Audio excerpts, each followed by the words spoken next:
చేశారు మీరు? ఎట్లా తీసుకుపోయినారు వైరు? ఎట్లా కట్ చేస్తారు మీరు? కరెంట్ వచ్చి ఏం చేస్తారా? అదే కరెంట్ రాదా అంటున్నా.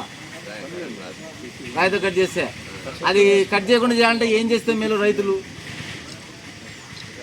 మీరు దొంగతనం చేయకుండా అంటే రైతులు ఎట్లా? మరి రైతులకు నష్టం కదా. మీరు కట్ చేయకుండా అంటే ఎట్లా చేయాలి దాన్ని?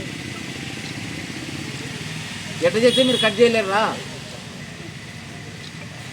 మీరు రాయితో కొడుతున్నారు, మీరు ఏం చేస్తే కొట్టలేరు?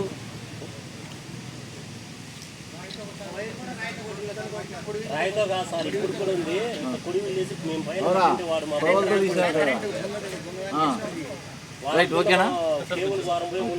సోమశేఖర్ ఎవరు?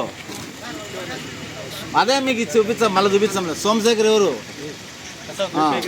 ఈరోజు ఉదయం 7:30 గంటలకు రాబడిన సమాచారం మేరకు గాన్లపంట ఎస్ఐ సుమతి వారి సిబ్బంది మలమీదిపల్లికి చెందిన షేక్ చాంద్ బాషా, సోమశేఖర్లను మలమీదిపల్లె క్రాస్లో అరెస్ట్ చేయడం జరిగింది.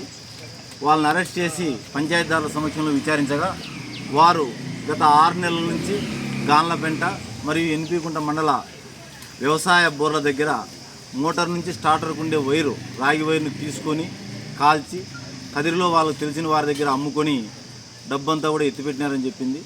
వారి కన్ఫెషన్ మేరకు అదే పెద్ద మనుషుల సమక్షంలో వారి ఇళ్ల వద్దకు పోగా చాంద్ బాష దగ్గర ₹1,00,000, సోమశేఖర్ దగ్గర ₹91,000 కూడా రికవర్ చేయడం జరిగింది. ఈరోజు వాళ్ళని అరెస్ట్ తర్వాత ఎస్పీ గారి ఆదేశాల మేరకు 106 BNSS ప్రకారము ఏదైతే ఆ సొమ్ము రికవర్ చేసినామో ఆ సొమ్మును రైతులను గుర్తించి ఏ రైతు ఎన్ని మీటర్ల వైరు పోయిందో దాని విలువ ఎంత చేస్తుందో ఆ విలువ గల ఎంత విలువైతే అంత విలువ గల అమౌంట్ను ఆ రైతులకు అందజేసి ఆ బాండ్ను కూడా కోర్టుకు స్వాధీనం చేయడం జరిగింది. ఎవరైతే ఈ కేసు పత్తాలో చురుగ్గా ప్రవర్తించినారో ఎస్ఐ సుమతి వారి సిబ్బందిని ఎస్పీ గారు ప్రత్యేకంగా అభినందించారు.